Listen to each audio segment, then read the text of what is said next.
All right, welcome back to another video of the Target Individual Program, Target Individual Experience. So let me continue what I was saying. So like I said, so when they do that, you do get angry. And like I said, one of the things, and I was talking to somebody, I said, when people are having, when people are being manipulated or people are having psychotic breakdown or going through psychosis, one of the things that they need to ask themselves, and you don't become aware of this beforehand, but this is one thing that I've learned during my targeting, and what was done to me and continue to be done to me is, the one of the things that you do, okay, and what is he doing? I guess I'm not walking fast enough, so he gotta, drive his car on the crosswalk. So anyway, is to always ask, why am I thinking like this? Okay, why am I having these thoughts? Right? You won't be able to pinpoint or know the reason why. A Jewish girl, look at her using her Hasidic Jews, walking to the corner. I guess, like I said, I guess I'm walking too slow for them. I guess I'm walking too slow for them. But anyhow, like I said, I walked too much yesterday, and I don't want to, like I said, I know my limits, so I am not going to walk fast. Like I said, my legs have been hurting me all day. And, I did laundry. I did laundry. And before I left, Pam, just, because again, she gets into this when they use her to target me. Oh, look, who's coming out? Who's that? The NYPD? The New York Predator Department? Let's see. This is the New York Predator Department. Oh, this is like a new vehicle. All right, let me not move because I want to see. I don't want to have to try to get over there by them cars. This car's are parked right there. So anyhow, right? So they'll use her to target me in a certain way, and like I said, at times they have to. Again, Jewish community, they have vehicles. I don't see any black organization having vehicles like that, right? Emergency vehicles. Okay, and this is what I talk about. I talk about this stuff, not just me, but others before me, and others as well, today, present day, and others will in the future. But anyhow, so they'll use her, like I said. So then what they'll do now is try to use her to send me some subliminal message about being silent. So as I was leaving, I haven't spoken to my eldest son in months. I've been calling him. He has not been returning my call. Texting him. He has not been texting my call. I called him for his birthday. He never answered his phone.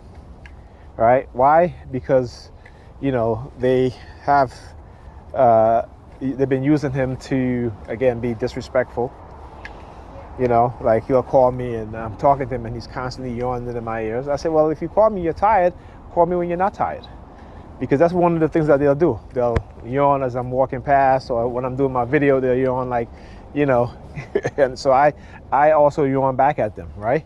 But when I'm on the phone with anybody, out of respect, if I do have to yawn, I put my phone on mute, or I don't yawn in their ears on the phone, because it is very disrespectful, And again, when you're raised to be with some sort of respect, right? As like I said, as much as now when I look back at it, I understand how destructive religion is to your mind. But my mother taught me manners. Okay? And so even though I tell people the truth, sometimes it's brash and it's hard, but I still maintain my manners. Okay? When I speak passionately about things, people may take it as an attack. It's not an attack, it's the truth. Okay?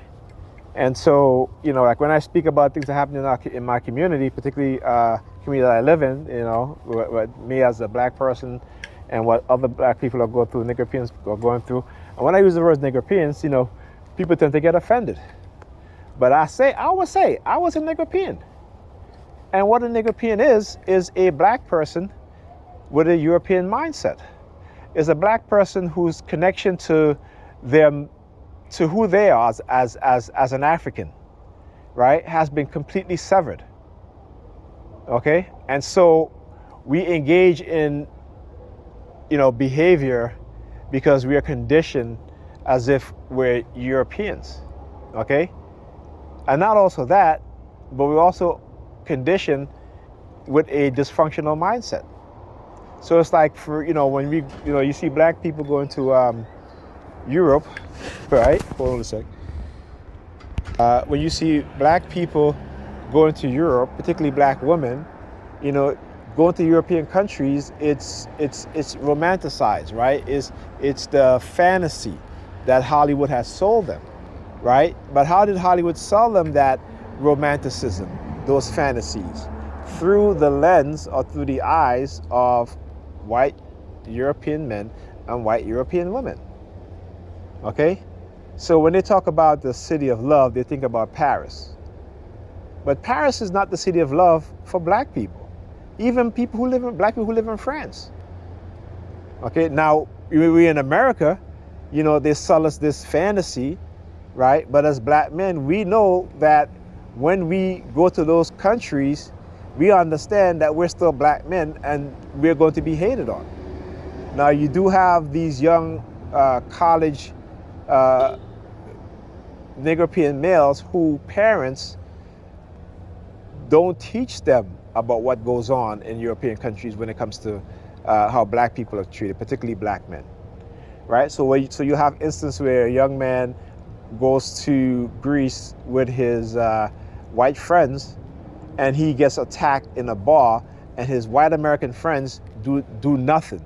They don't stand up, they don't stand in, they don't stop the assault on this young black man who's supposed to be their friend, and he gets killed. Or you'll have black females now who are experiencing rampant racism and bigotry in those countries, right? So you see them on TikTok saying that their white friends never stuck up for them or never stand up for them. There's a reason why. Because we have to, you see, again, when we lack knowledge and we lack common sense and we don't want to read anything except the Bible and talk about how the Bible, so we talk about Bible talk, right? Without, understanding our reality, our true reality, not the one that they falsify in our mind, but our true reality. So you see a lot of black women who are experiencing bigotry and racism in Europe when they go to these European countries with their white friends, and they've been there before, right?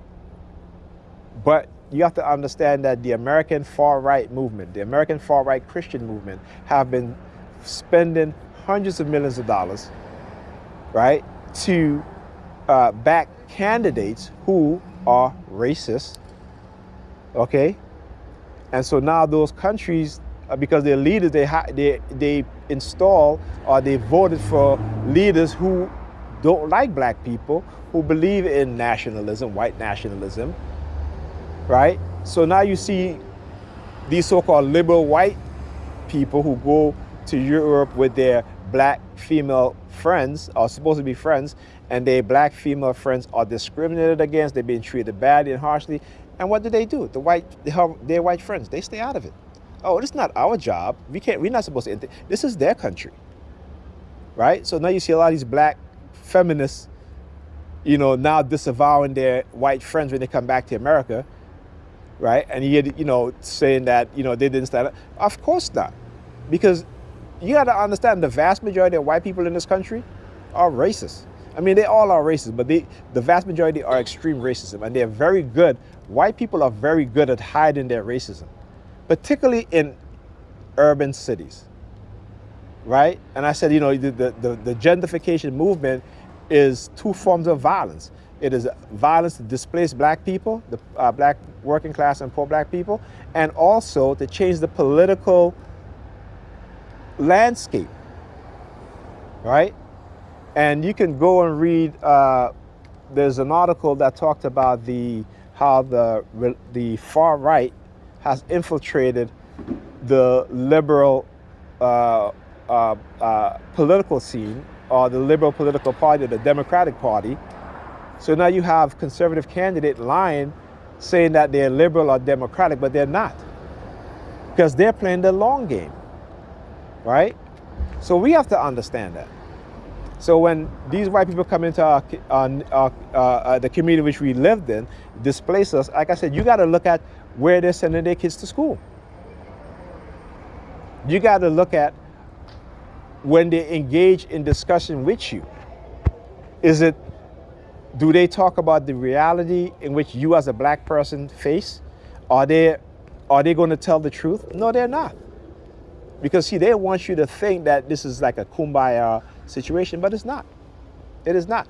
And any one of us who understand and know the truth, any one of us who speaks out, any one of us who realize what's going on, any one of us who are unafraid, unapologetically black, any one of us who love who we are as a black person, as black people, they're going to attack.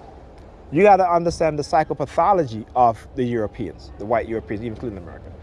And I always say, they always talk about, how this country was founded on Christian principles, right? Because again, they gaslight us and we believe it. But you got to understand the vast majority of people that came over to America from Europe are who? Are your criminals, are your murderers, are your bums, or your pedophiles. They send the worst of their worst over here.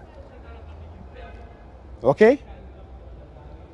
And when you understand that, then you begin to understand the psychopathology of the Europeans. Okay? And that's not that's not to say they aren't good white people out there. They are. But there are too few of them to make an impact. Right? So when you look at Tim White, you look at Jane Elliott, you look at others who, what's her name? Dr. Balora, I forgot her first name. Okay? And you look at the woman that wrote The Invention of Whiteness. People who are speaking the truth, just like Kim Heller in South Africa, in her book. So I will never say all white people, because I know that there are white people who were abolitionists, who helped slaves escape, who helped enslaved people escape slavery. I know that there are white people who have stand up for me in the past. I know this, but I'm not going to ignore the fact that the vast majority of white people are racist. I can't ignore that. And you shouldn't, as a black person, you should never ignore that. You should have that understanding that though they may live and move into your community that you live in, they're there to displace you. They're there to change the political landscape, right? And understand how crafty, how malicious, how intentful, how vicious they are, that they will manipulate each of us against each other and against ourselves. This is why I say, like, when I look at black people talking about how they, when they blame other black people, I say, first of all, you cannot blame the victims for exhibiting negative behavior or negative attitudes because of the condition that they've been placed in, because of the violence that have been done to them, because of the psychological conditioning that have been done to them. So I will never blame black people 100%. Okay, I blame the white racists 90%, and yes, the 10% I would say, okay, you know what? Then I'll lay blame at the individual. Just look at who we are today as a people, the vast majority of us. Not what they show you on television, not what the few movie stars we have. Now you see reality shows and reality stars thinking that they're bigger than actual movie stars, right? You know what I'm saying? Look at the condition of our women and how they've started to degrade themselves in some of the worst way. how they over-sexualize themselves, so they can no longer blame black men. Right? When I see black women who is my age on Facebook, showing their ass, talking about this is what freedom look like. This is what peace look like. This is what empowerment look like. See, that's what they want you to think, right? That black woman empowerment is in their vagina, right? It's in their body. It's being able to walk around, naked and free, showing their ass, and even when they're in a relationship, not having any respect for their men. That's the type of empowerment that the white feminist movement have conditioned black women to. When these white women you never see these white feminist women doing what these black feminist women are doing.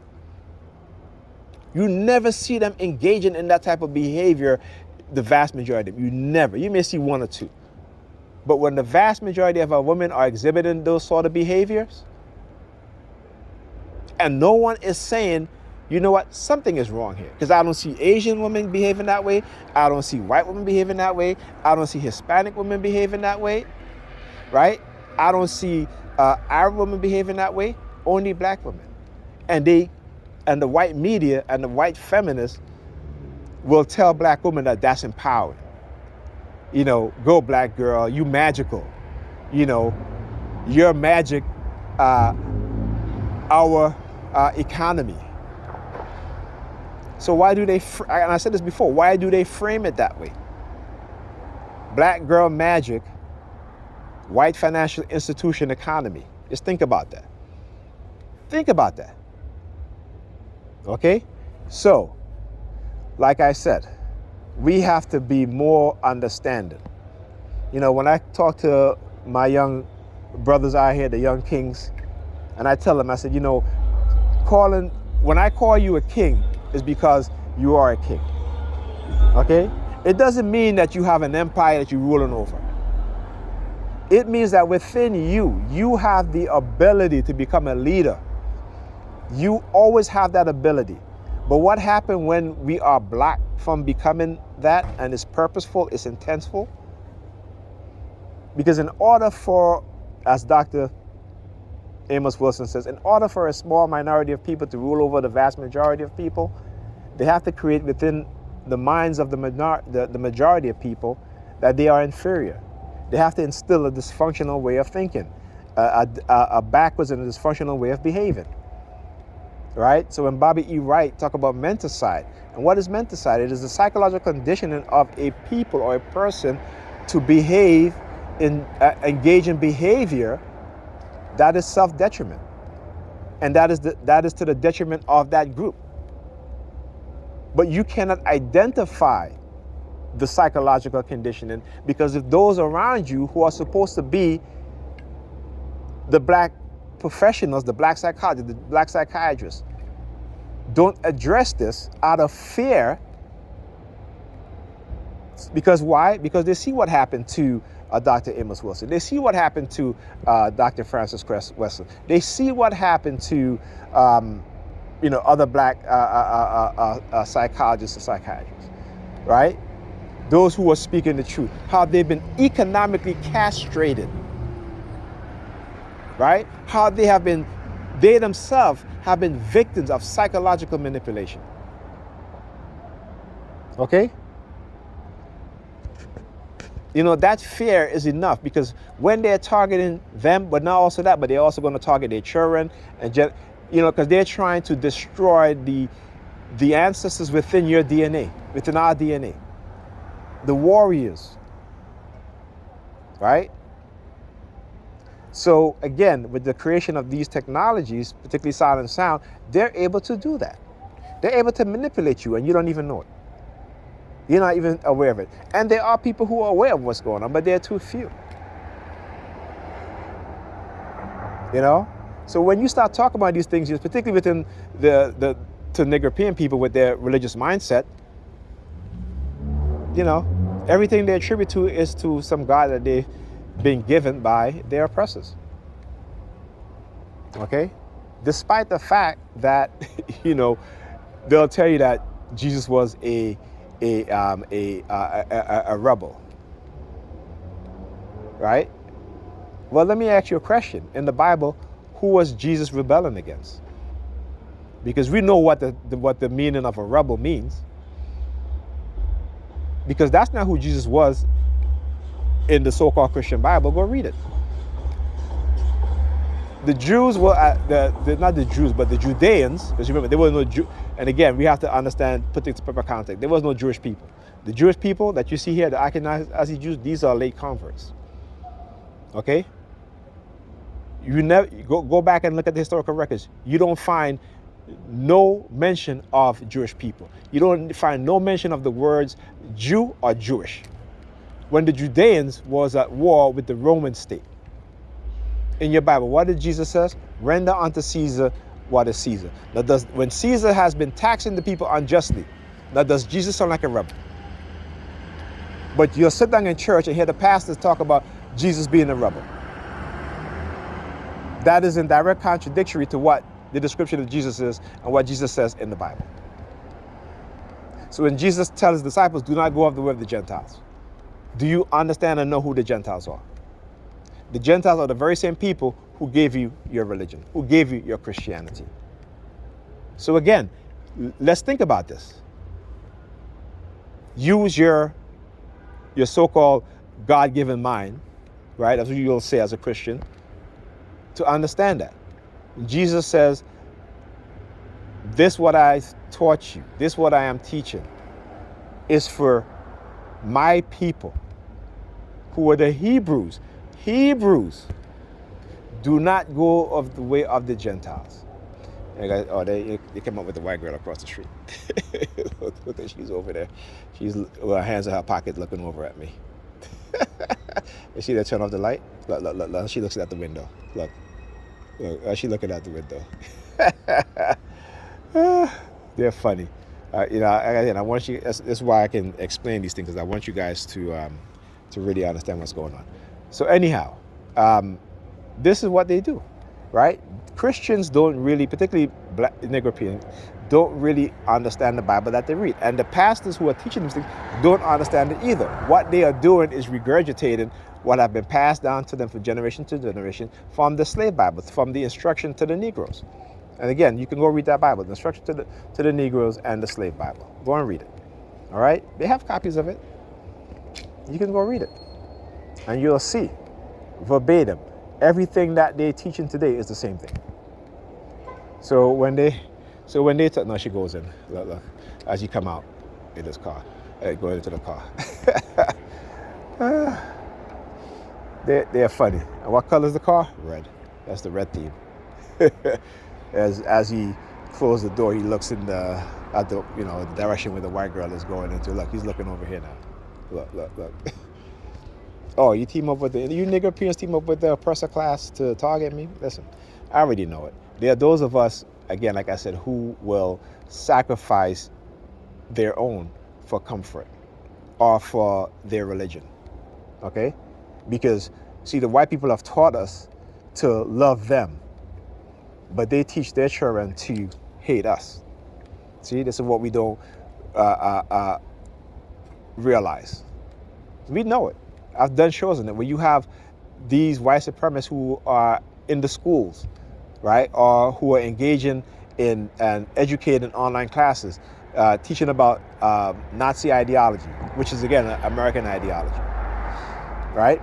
So when they behave in that manner, I am not surprised. When they behave, I'm not surprised because, again, our mindset has become just like them. They have turned us into what is called dark projection, right? So the negative aspect of their psychological trait, they have projected onto us as a people. And so we behave in that manner. And this is when we become awakened and when we start seeking knowledge, right? They, in order to silence you, they will manipulate you, they will set you up. Now look at him, the Jewish guy, looks over at the building over here, and look, hands on the head. Funny. Anyhow, well, like I said, so you got to understand, so they're going to hate me. Of course they're going to hate me.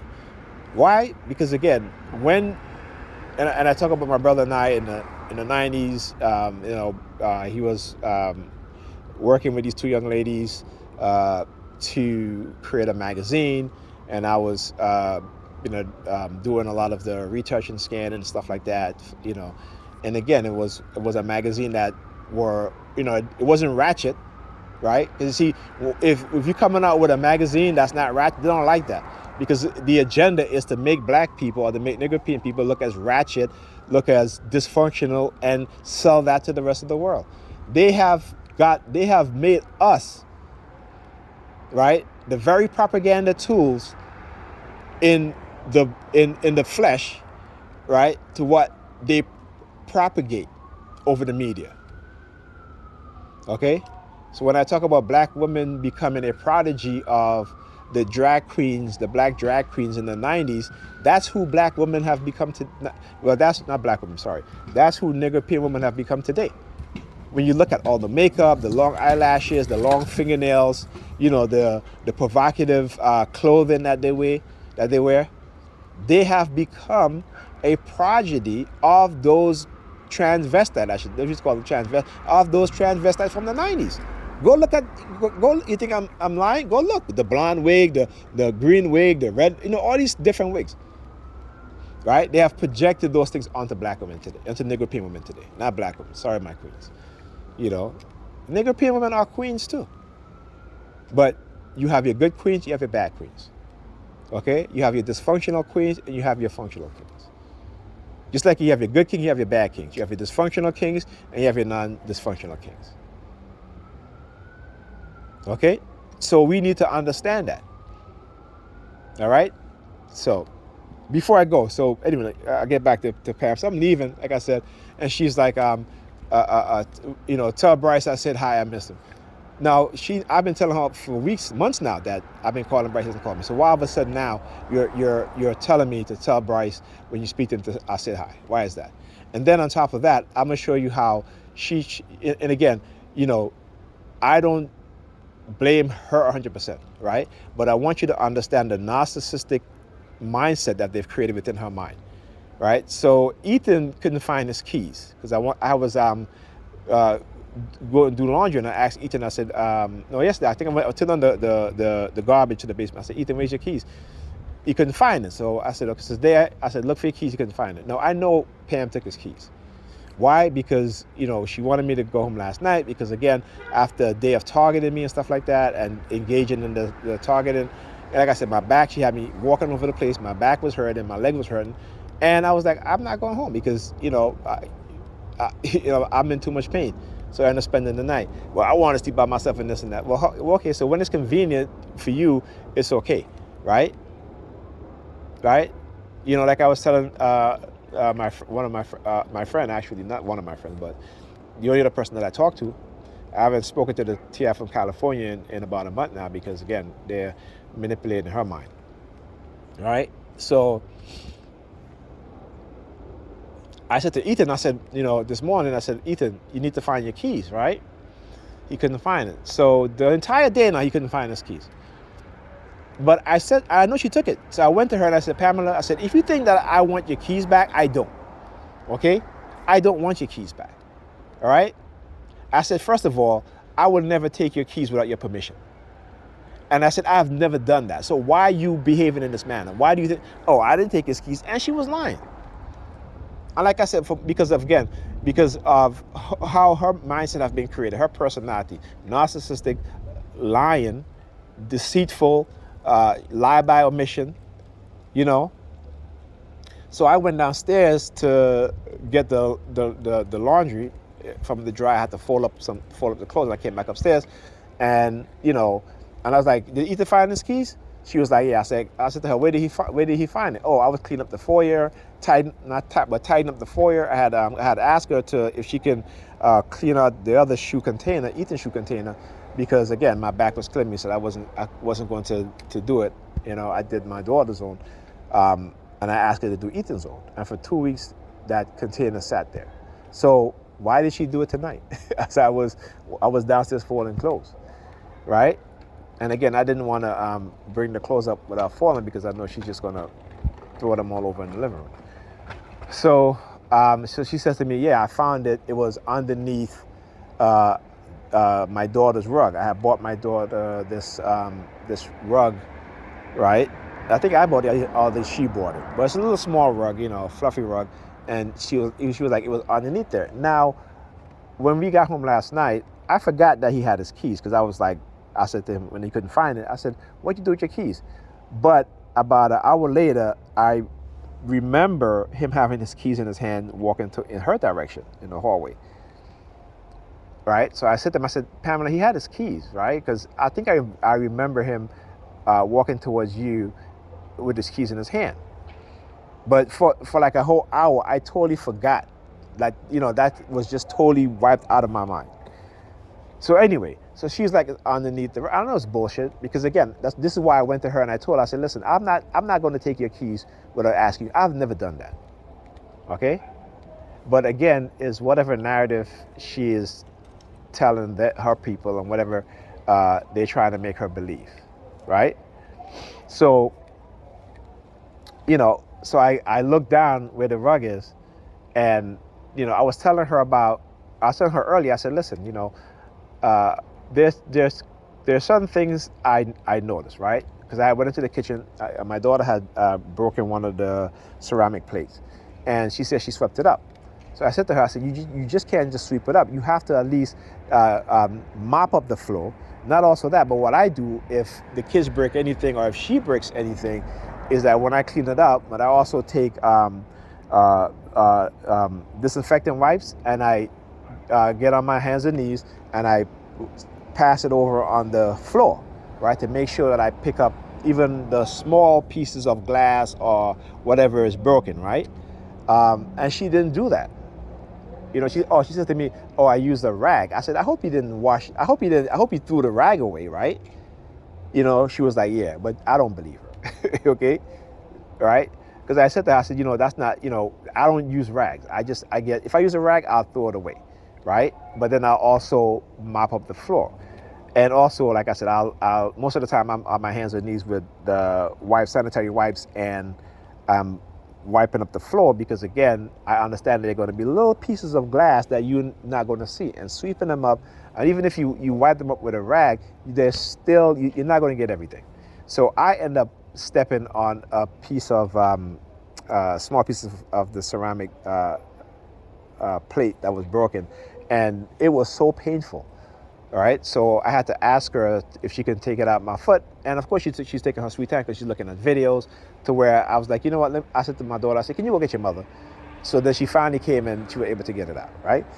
But anyway, so like I said, so as I'm, coming upstairs getting ready to leave now, I asked her. She's like, "Yeah, we found it. It's underneath the thing, the rug." So when I look down at where the rug is at, where she was saying, I was like, "That's not where he put it. She did that. She put it there." And let me tell you the reason why she put it there. And I have to show you guys this, right? The sort of threat that she'll use against my daughter. So my daughter, because she leaves her by herself, she gets into a lot of issues where she swallowed a quarter. Whenever Pam is with the kids by themselves, for the most part, if I'm there and I tell her certain things and she doesn't do it, the kids end up going into the hospital, right? I mean, it's just the way she does. She doesn't listen. So when I look down at the hold on a second. When I look down at where the rug is at, I saw this, right? This is a surgical knife. Okay, I can't tell you how many times I have told her, so please do not leave these things all over her apartment, right? And this is years. She's been doing this stuff. Either that or leaving safety pins and, these pins that she used for her crafting. Look, why is he flashing his light? Why is he's in the car? Why is he flashing his flashlight on his phone over at the apartment? And then he's going to drive off. Bro, your little flashlight on your phone is not going to illuminate the apartment over there, okay? So I want you to understand, again, this is what they do. So anyhow, as I was saying, right? So I said to her, and again, I took it as a threat, right? That if I talk, that she's going to leave these things around so my daughter can harm herself. And I'm just like, wow. And the fact that she doesn't even, and I told her this, I said, Pamela, I said, you tend to forget, it's not about you, okay? You don't live in this apartment alone. I've been telling you this for years. You have children. This is why they're always injured. I'm always used to take them to the hospital, me and you, or me by myself, because you think it's just you. And everything that comes out of her mouth is her, me. This and that. I said, listen, but again, you always seem to leave your kids out. So this morning we went to, she had my daughter sign up for some evaluation, what have you, at this school. We went there and she didn't want me to go, right? She was very vehemently hostile because I told her I was coming, right? Because I wanted to, because first of all, she didn't even tell me what kind of evaluation she had for my daughter. She never, again, I'm the other parent. So when she told me, no, I don't want you to come, I said, listen, I'm a Alyssa parent too. It's not just you, right? But whatever narrative she's trying to push is always on Alyssa. Always on Alyssa. And again, they usually, when she takes her to these things, is always with a woman, black woman, a white woman, and they co-sign each other shit. They protect each other, right? And again, what it is that always putting the blame on the child, right? So with the principal and the vice principal of Alyssa's school, when we went to talk to her, me and Pam, the vice principal and Pam is looking at Alyssa, hey, listen, you got to go to bed, you got to get up early, this and that. I'm like, she is 9 years old, okay? She is 9 years old, right? I said, Pam, and I didn't say this, 'cause I didn't want to blow up her spot, right? But I said to both of them, I said, you sitting here, you can't put it all on her, right? It is our responsibility as parents too, okay? And then she starts rolling her eyes. She will do whatever it can so that she doesn't have any responsibility when it comes to raising our daughter and our son. But she gets excited because, Ethan is graduated, which she don't know for sure. And I told her months ago about getting his suit. I was going to do, but she's like, no, I want to do it. So I said, okay, fine, whatever. It's just like when he had a party to go to at the school. He was dressed up. She was like, oh, I was going to buy his clothes. And last minute, I had to go to the mall. And I did a video on this. I had to go to the mall looking for clothes for him to wear, what have you, for this party, what have you, because she waited last minute. And I've told her and again, but that's how she is. Everybody has to wait for her, except for when she's on a date now. When she's on a date, or whoever she's seeing, when she's dating, but her kids, they gotta wait, right? She will buy expensive clothes for herself and buy the kids cheap stuff. Where you wash it, they shrink. I said, this is why, again, I buy the majority of my children's clothes, right? Me, okay? So, like I said, so this morning, I'm speaking to the woman who has evaluated Alyssa, and she's there, and she didn't want me to come at all. She didn't want me to go. I said to her, no, I'm going. I want to speak to her too. Right? So whatever narrative, because she's scared I'm going to blow up her spot, but I'm not like that. I just kind of put things in a way in which to make her realize that, look, it is not only Alyssa's responsibility. She's a child. Okay? She's a child, but then she'll get on the phone with her friends and talk about, these parents, trying to make their kids raise themselves, and you're doing the same thing. Because that's what the narcissist does. It's lies, secrets, the fantasy, particularly the female narcissist, right? And then she was on the phone with her friend saying that, at this point, it's not just, it's more than his pride, it's narcissism. Me wanting to talk to my daughter's vice principal and stop you from throwing her underneath the bus and making both of them understand that as parents, we also share a responsibility in making sure our kids go to bed on time, making sure they get up on time, because we know kids, they're going to go to bed late if you're not paying them any mind. They're going to wake up late if you wake up late. Okay?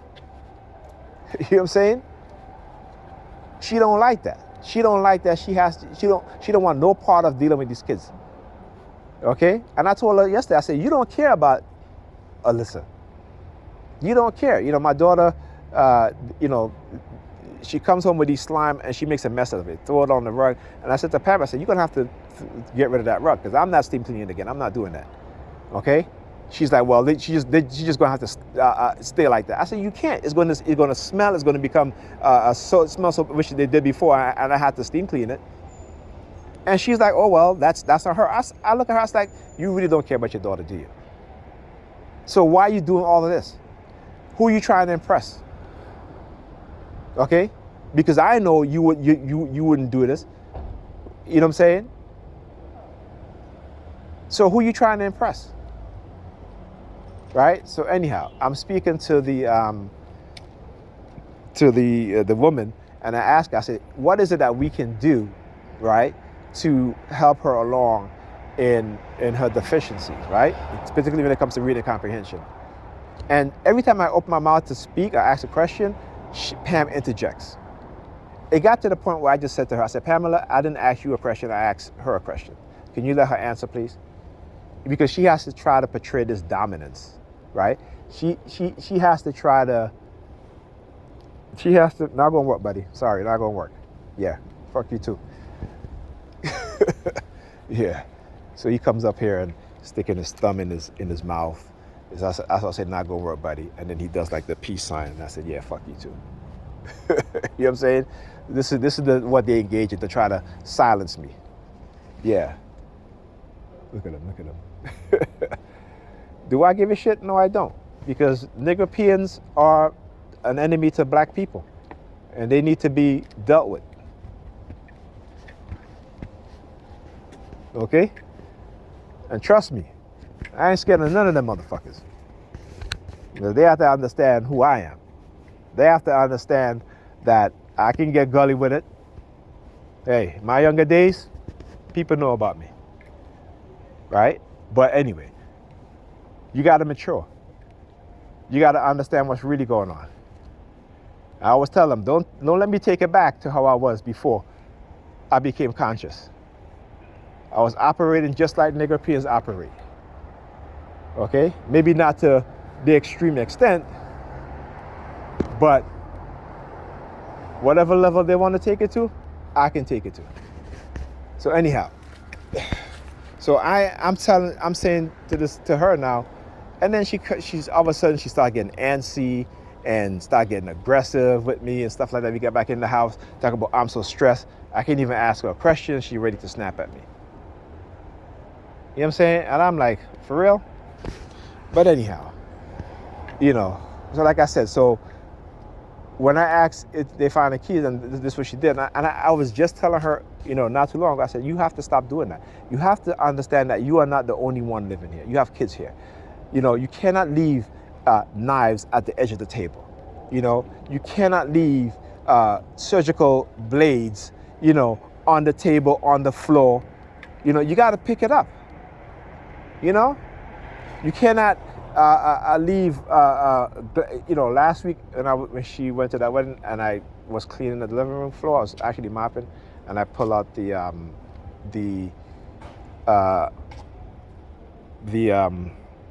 dryer. They were broken glass all underneath the dryer that I had to clean up. And I'm like, why would you? But anyway, that's just her mindset, right? Because whatever it is, how she's conditioned. See, and because, and like I said, you know, when I was going through some of the worst targeting, and I still go through those worst targeting now, but now I understand, you know, a lot more, right? So with her, I'm more understanding of her conditioning, whereas when earlier on, when I was being targeted, using her to target me, I just used to, you know, like the fight or flight phenomenon was, you know, I used to display that shit all the time.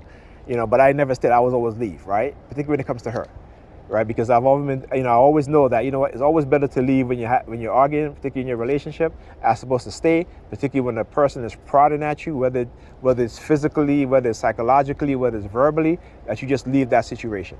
And so that's what I did, right? So yeah, okay. So like I said, they feel very emboldened. They feel very, very emboldened. Video's going up tonight.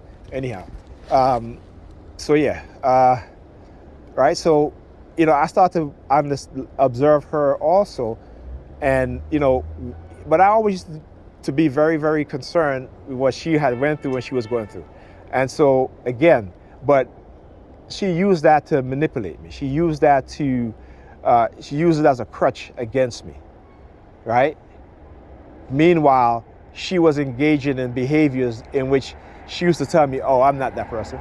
But then when she really started becoming emboldened by what they were doing, you know, like when I found out she was cheating, she was like, oh, well, you know, she was like, hey, that's how a relationship is, right? You know, you're just going to be ass out. I said, really, with your ex? I said, you really think he's going to have a relationship with you? You really think he's going to take you seriously? He wasn't, and I keep telling her, he was not your ex. You cannot say that he said he was your boyfriend. You couldn't claim him as your boyfriend. He didn't claim you as his girlfriend. He was just sleeping with you. Yeah, you were going places, hanging out. Yeah, he's getting free pussy. Why wouldn't he? Right? You know what I'm saying? So she didn't understand that. You know, and then when she, you know, she starts sending texts, all of a sudden, all this stuff happened. And guess what? Broke up the relationship thinking that she was going to get in a relationship with him. Nope. No. I'm sure he's still sleeping with her, though. Okay? If I'm wrong, I'm wrong. But I'm sure, you know, what have you. But anyhow, you know, but this is the woman who told me that she'd rather sleep with a stranger than sleep with me. Why? Because for telling her the truth. I've never lied to her. And this is why she was telling me, oh, I feel it in my spirit, we're not compatible. I said, why? Because I tell you the truth. I don't tell you what you want to hear. Even today, I said, you know, they have conditioned you to believe in the lie so much, like most Negropean women, that hearing the truth from somebody who's telling you the truth, you know, you can't take it. You can't stand it. So, you know, it is what it is. But anyhow, let me go inside, upload this video because they think they feel very emboldened. So I'm going to show them just how emboldened I can be. All right? Anyhow, I'll talk to you guys in the next video.